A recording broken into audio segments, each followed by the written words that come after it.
Test. Going live now. And ladies and gentlemen, boys and girls, it's your fun-loving animated talking head friend, Callous Mind, back with episode 24 of the Callous Mind Talking Head livecast. And before I get this show started, I want to send a shout out to our sponsor of today's episode, Buy Custom Coins. Those interested in creating their own custom coins or custom lapel pins are encouraged to check out buycustomcoins.com, the most obvious place online to buy custom coins. And without further ado, we will go ahead and jump into the first story on today's agenda.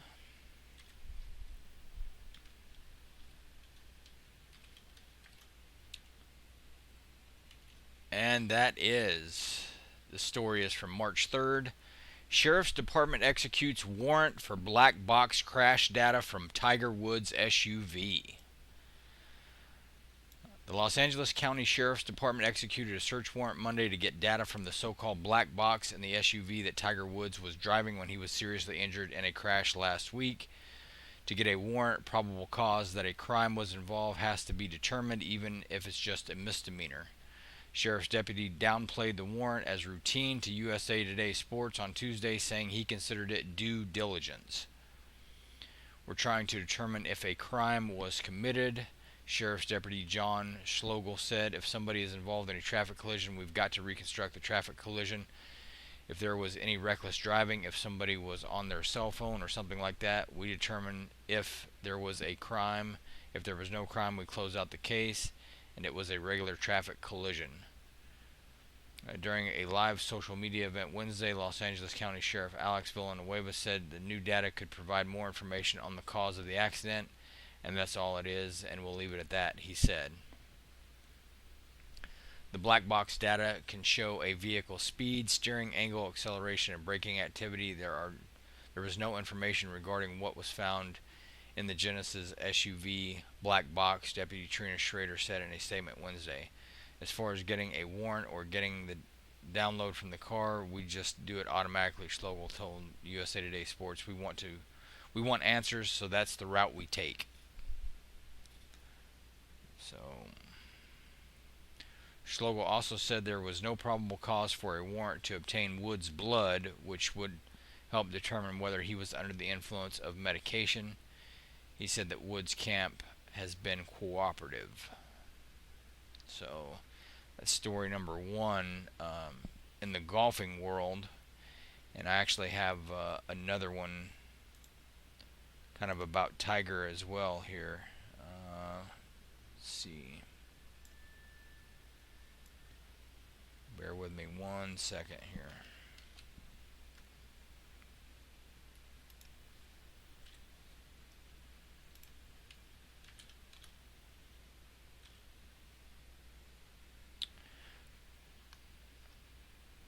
Okay, Tiger Woods was found unconscious in his SUV by a man who walked to the crash scene, affidavit says. This was from March 5th. Tiger Woods was unconscious in a mangled SUV after he crashed a vehicle in Southern California last week, according to a court document that also revealed a nearby resident and not a sheriff's deputy was first on the scene. The witness, who lives near the accident scene in Rolling Hills Estates just outside Los Angeles, heard the crash and walked to the SUV, Los Angeles County Sheriff's Deputy John Schloegel wrote in the affidavit. The man told deputies that Woods had lost consciousness and did not respond to his questions. The first deputy, Carlos Gonzalez, arrived minutes later, the morning of February 23rd, and has said Woods appeared to be in shock but was conscious and able to answer basic questions. Woods suffered severe injuries to his right leg and cuts to his face.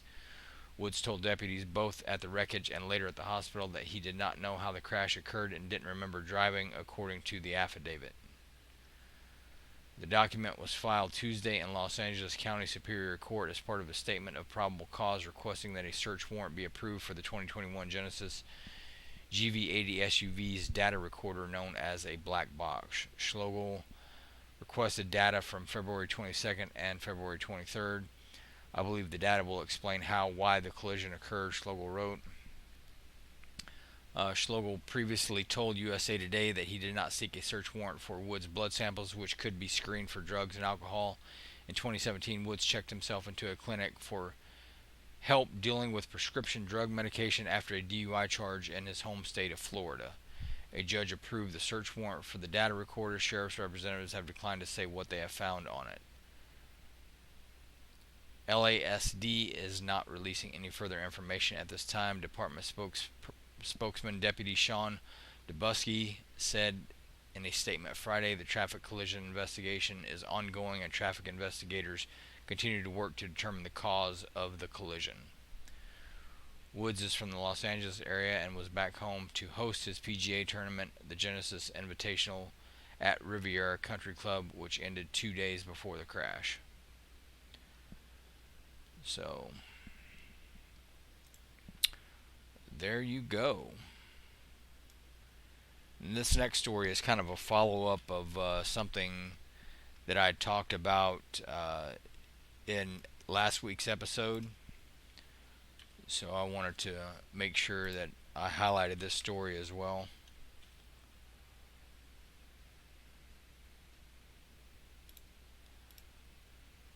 Washington football team releases quarterback Alex Smith. This from March 5th. Quarterback Alex Smith, who won the 2020 NFL Comeback Player of the Year award in helping the Washington football team win the NFC East title, has been released by the franchise. It was announced Friday. Washington coach Ron Rivera said in a statement that the team granted Smith's request to be released after the two met this week. I had a chance to meet with Alex Smith this week, and we had a very honest and real discussion, Rivera said in a statement released by the team. We had the chance to reflect on the 2020 season and talk about moving forward into next year. After the conclusion of that meeting, we decided that it would be best for both parties to move on, and we will be granting Alex his request to be released. I want to thank Alex Smith for his contributions this past year. He made such an impact on our young roster, and his leadership was one of the key factors in our late season success and in making the playoffs for the first time since 2015.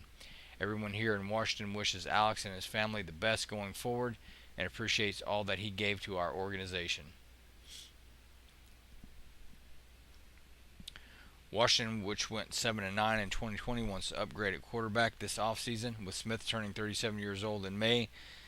Due to count $24.4 million against the salary cap, a release became inevitable.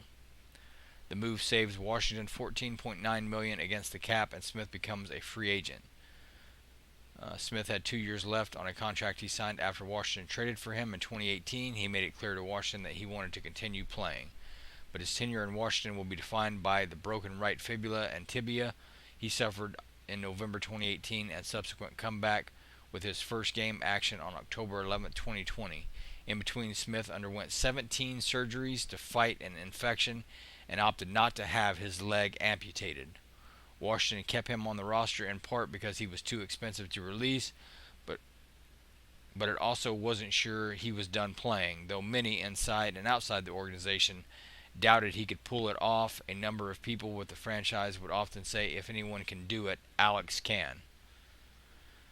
Still, after an ESPN documentary aired last spring, some members of the organization wondered whether a doctor would even clear Smith to play, but he passed all tests and was cleared.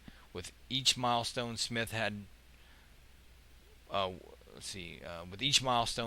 to prove he could take the next step, being on the field for 11-on-11 work, making the roster, playing, and starting. He did all of that, and after starting quarterback Dwayne Haskins was benched and Kyle Allen was injured, Smith started 6 games in 2020. Washington went 5-1 in those starts. During Smith's 3 years there, Washington went 11-5 in games he started in 6-27 with anyone else at quarterback. So that right there just re-emphasizes the need to have somebody who can at least come in and fill the position admirably, and I think he more than did that. I think Washington could grow to regret their decision, but that's sports. So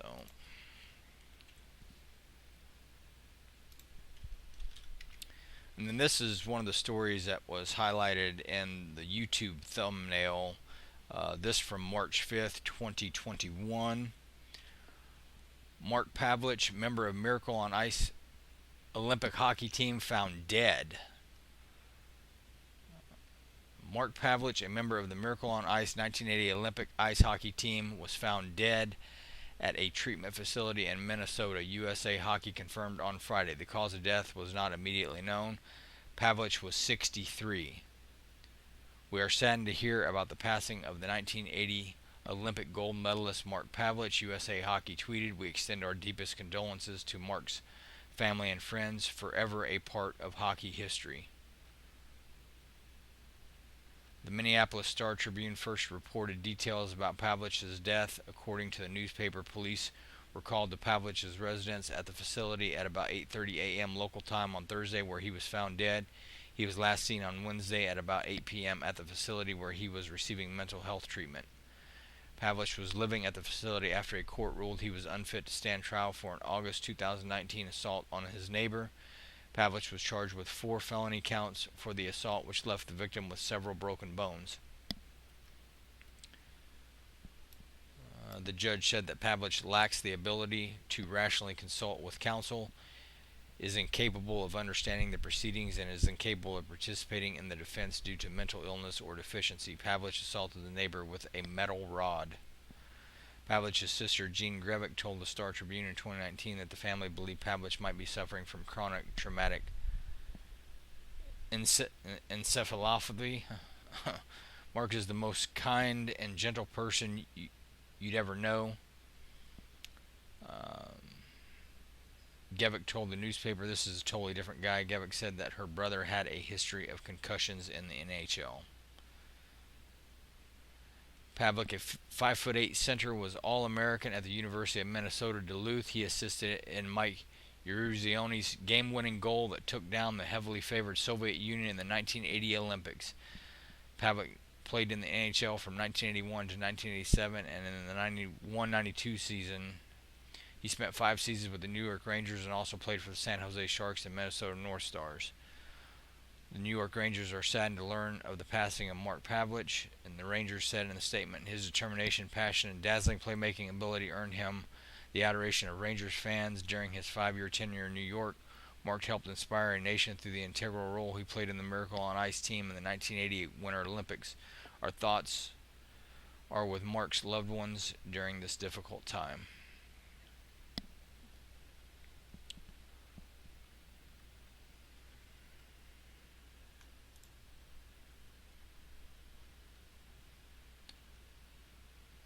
All right, and for those Dak Prescott fans, they could be disappointed if they were hoping to get him on their team, but Cowboys fans, I would imagine, are probably rejoicing over this news right here. Quarterback Dak Prescott, Dallas Cowboys reach 4-year, $160 million deal, sources say. The Dallas Cowboys and quarterback Dak Prescott have agreed to a 4-year, $160 million contract, including $126 million guaranteed, a source told ESPN's Adam Schefter on Monday. The deal, which is technically for 6 years but voids to 4, so as to help Dallas against the salary cap, can be worth up to $164 million, a source said. Prescott's signing bonus is $66 million, the highest in NFL history, with a record $75 million due in year 1, Schefter reported. The first 3 years of the deal averaged $42 million per year, according to a source. Wow. Well, that's a lot of cheddar right there, baby. The Cowboys announced they had agreed to a contract with Prescott but did not disclose terms. The Cowboys will place the franchise tag on Prescott on Tuesday as a procedural matter, a source told Schefter. The Cowboys announced they will hold a news conference Wednesday. Prescott's salary cap number for the season will be $22.2 million instead of his $37.7 million that would have come along with the franchise tag, a savings of $15.5 million against this season's cap, Schefter reported. The process to reach a long-term deal with Prescott covered 3 off-seasons, multiple mega million offers, and hours of negotiation. The Cowboys all along said they wanted Prescott to be their franchise quarterback for the present and future, and Prescott said he wanted to remain with the Cowboys. It just took a lot longer than normal. Prescott, who will turn 28 in July, is coming off a compound fracture and dislocation of his right ankle suffered in Week 5 win against the New York Giants in October, but he was predicted to make a full recovery during the offseason. The road to the deal was complicated by the extension signed by fellow 2016 draftees Jared Goff and Carson Wentz in 2019, the final year of the collective bargaining agreement, and the unwillingness for either side to bend in what they wanted in terms of the length of the contract. The Cowboys wanted a commitment of 5 years or more. Prescott's side wanted a 4-year deal. Now that this is complete, the focus turns to improving the roster around Prescott to make sure the Cowboys can contend for a Super Bowl. So here's a little snippet here of the highest signing bonuses in NFL history. Dak Prescott, $66 million. Russell Wilson, $65 million. Aaron Rodgers, $57.5 million. Matthew Stafford, $50 million. Matt Ryan, $46.5 million. Joe Flacco, $40 million. And Aaron Donald, $40 million. Wow, boy. Those are fat stacks of cash right there, man. Make no mistake about that. Good Lord. All right, I got a couple of more NFL stories here before I kind of wrap things up.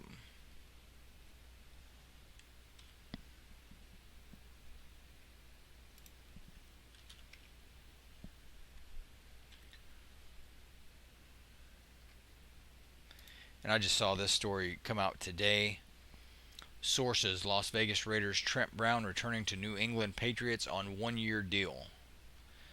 So the New England Patriots will be acquiring offensive tackle Trent Brown from the Las Vegas Raiders in a trade after agreeing to a restructured 1-year contract worth up to $11 million with him, sources told ESPN's Phil Yates. The Patriots are sending a 2022 fifth-round pick to the Raiders in exchange for Brown and a 2022 seventh-round pick, a source told ESPN. The Patriots are not expected to use their franchise tag on starting left guard Joe Thuney, as they did last year, sources told ESPN's Adam Schefter. Thuney is now likely headed to the free agent market. Brown, 27, previously played for the Patriots in 2018, starting every game in the team's Super Bowl championship season. His excellent season set the stage for the Raiders to sign him to a 4-year, $66 million contract as an unrestricted free agent in March 2019. But Brown, 6'8", 380 pounds, has appeared in just 16 games over the past 2 seasons for the Raiders. Trent's whole thing is when he's healthy, in shape, and ready to go, he's as dominant as any tackle in football, as he proved that early in the 2019 season. Since then, it's been kind of a roller coaster, Raiders general manager Mike Mayock said last week. So really what he needs to do more than anything is get himself in the best shape of his life and come out and prove that he is a dominant tackle in the National Football League. And really that's all it takes. If Trent gets in shape and stays committed, there's not a better talent out there. So there you go. And then before I check comments, I got something for Adam here. Former Chicago Bears lineman Kyle Long to unretire, according to sources. And this also just came out today. Former Chicago Bears offensive lineman Kyle Long plans to unretire and play in the NFL in 2021, ESPN confirmed Tuesday. Long announced in January 2020 that he would retire after 7 NFL seasons in Chicago. Drafted number 20 by the Bears in 2013, Long missed just 1 game over his first 3 seasons, but appeared in just 30 regular season contests over his last 4 years. Long, who is 32, suffered a gruesome ankle injury in 2016 that cost him the final 8 games that year and the first 2 games of the 2017 season. Long ended up missing 6 games in 2017 with a variety of ailments, undergoing neck, shoulder, and elbow surgeries in the offseason. He returned in time to start the Bears' first 7 games of 2018 before Chicago once again shut him down before his return in Week 17 from a foot injury. Long opened the 2019 regular season in good shape, but suffered a hip injury during practice leading up to the game against the Minnesota Vikings on September 29th. He was inactive for the last game but returned to the starting lineup against the Oakland Raiders in London on October 6th. After the loss to the Raiders, a game in which Long played all 56 possible snaps on offense, the Bears decided they would be better off on offense without Long and promptly placed the veteran on injured reserve yet again. Long spent the 2020 season doing studio television work for CBS. The Green Light Pod first reported Long's decision. So, there you go.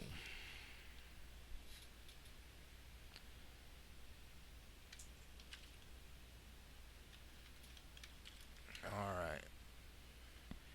Give me 1 second here and I will get to review any live chat comments. No. Alright, well, looks like that's going to do it for this show. No comments, so I hope everyone watching is happy, healthy, and productive. I hope you all are doing well, both physically and mentally, and there will not be a show next Tuesday as my daughter will be out of school on spring break, so I will be doing dad stuff instead of internet stuff. But I hope you all will be good to yourselves and each other until the next time we speak, which should be 2 weeks from today. And God bless. I'll talk to y'all later.